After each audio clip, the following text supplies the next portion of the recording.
would slap the hell out of Doyin 3 times and then get the fuck out of here because that girl. I want him to look me in the face and tell me that he said it. I have no reason to lie. What am I lying for? I called you fake. I called you fake. Let me tell you. Listen. I called you fake. You're not telling me no. You said it. He said it. He said it. Why is he lying?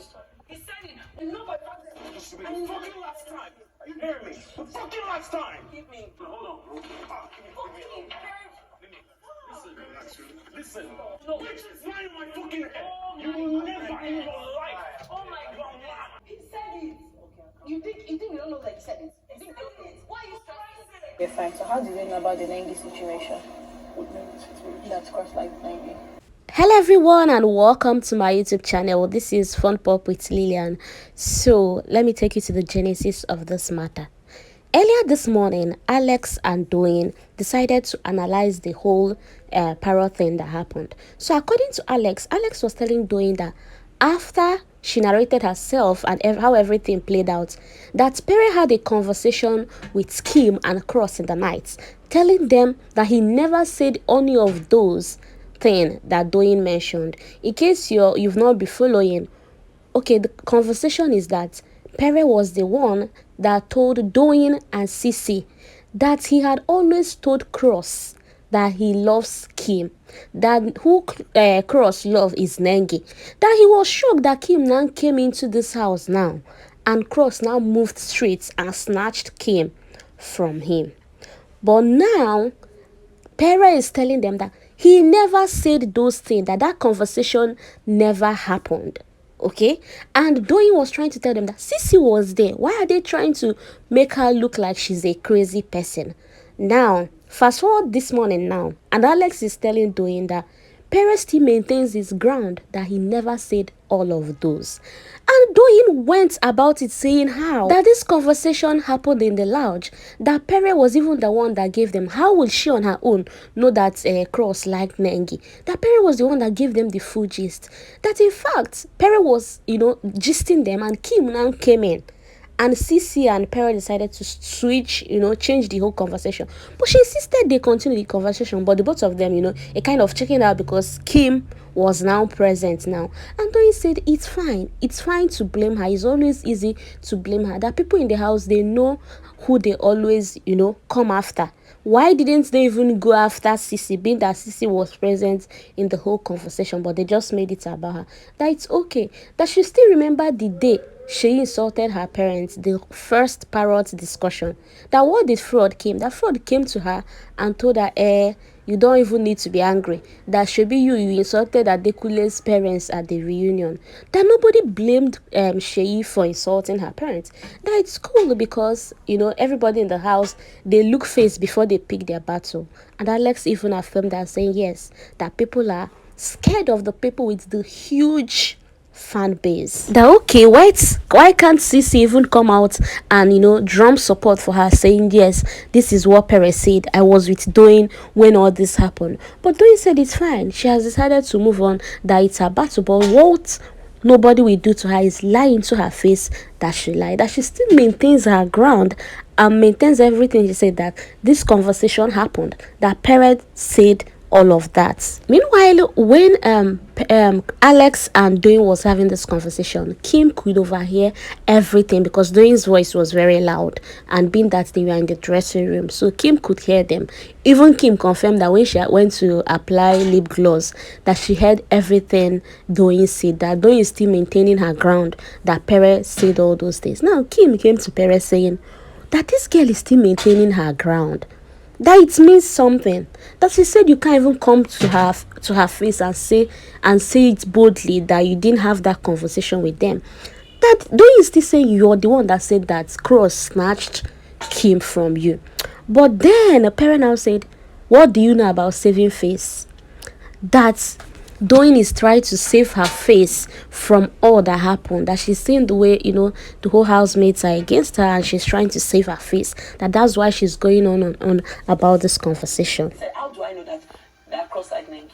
How do I know that he has told Cross that he likes? Just between the three aside. It was right there. If he's spinning, you look for your own tree aside. So Kim now told Pere that, you know what, it's fine, that how did Doyin get to know that Cross likes Nengi and you like Kim? That how did that conversation happen? That it means that there was a conversation, you engaged them in the first place. And Pere now had to call Cross, so tell Cross to come.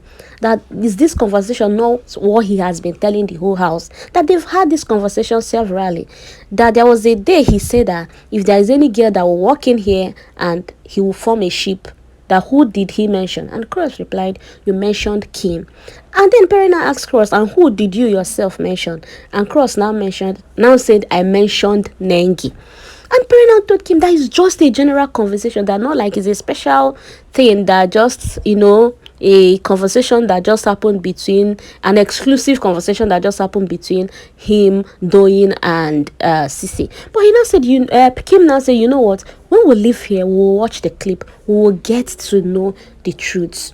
We'll get to see how it's all played out. It's fine. Save your conversation. And Pere said that he's so pissed with Doyin, that Doyin is two-faced, that Doyin is a manipulator, that Doyin is a liar. He can't wait to punch that guy. He can't wait to slap Doyin. That if not that here, he can't wait. But then, that if she ever tries to say that again, he will definitely go and slap Doyin. Now, Alex passing by was now like, oh, Pere, you're there having three aside. Meanwhile, you said this thing, that Doyin has related with her, that you said these things. Why can't you just come out openly and apologize and say, oh, I said this thing, so that everybody will move on? At that, Kim got really angry and was like, Alex, can't you respect yourself? We are having a three-aside conversation. Why are you trying to intrude? It's not about you, stuff like that. And Alex was even like, why are you people having a three-aside conversation about everything that the whole house listening to? And Kim said, oh, if he's spending, you can't get your own three-aside, But now, after Cross, Kim, and Pere finished this conversation, Alex now came to Pere, telling Pere that this is what Doyin said, that Doyin said this thing happened. Why would you lie? Why would you behave in such a way?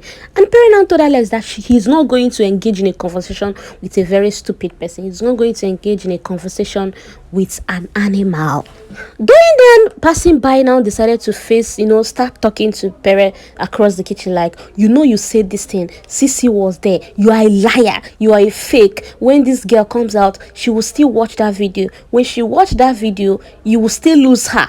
When she watch that video and find out the truth, eventually you will still lose her in real life. Doyin went on and on and on, and the next thing that happened, Pere threw out the bottle of water he was holding and walked straight to Doyin, telling Doyin, what did you just call me? And Doyin said, I called you a liar, I called you fake, I called you this, And Doyin kept going on and on, insulting Pere. And Pere was like, stop it. This should be the last time you will say this. This should be the last time you say this. And Doyin was still saying, oh, you said it. Can't you just own up to your, for the first time? Can't you say the truth? Can't you do this? Can't you do that? The rest of the housemates were trying to hold Pere down. I saw brother Pere take punch wallow.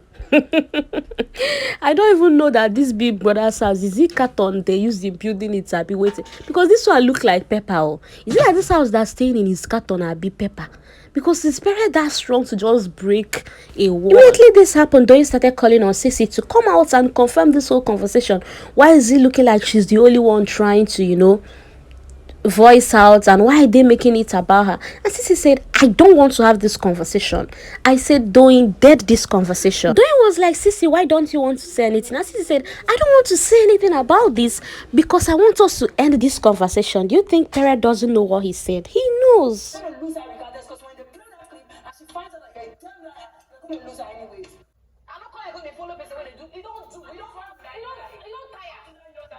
Ceec now told Doyin to allow them to, forget the whole conversation. When they go outside, they will watch the clip and know that Pere said this, that this conversation happened. And Ceec was like asking Doyin, why are you still talking about this since yesterday to now? You're still why? And Doyin said it's because Alex came to her to tell her that they said she's a manipulator, she's a liar, that Pere had a conversation with Kim and Cross. But Ceec told her, no need, just end it, dead it. When they go out, they find out the truth for themselves. And Doyin was not like, thank God Ceec had just confirmed that this thing happened. Thank God that Ceec just confirmed that this thing happened. Why are they making it look like I can't speak up for myself? Why are they calling me a liar? Is it because nobody will stand up for Doyin? That's unfair. This is the most unfair house I've ever been in. Anyways, Big Brother has called Pere to the diary room. I guess maybe to save the day so he doesn't do worse than this, because the way he was charging and punching the wall, he punched the wall twice, 2 places. Anyways, let's see how this will go, and keep your comments coming. Thank you for watching. Bye.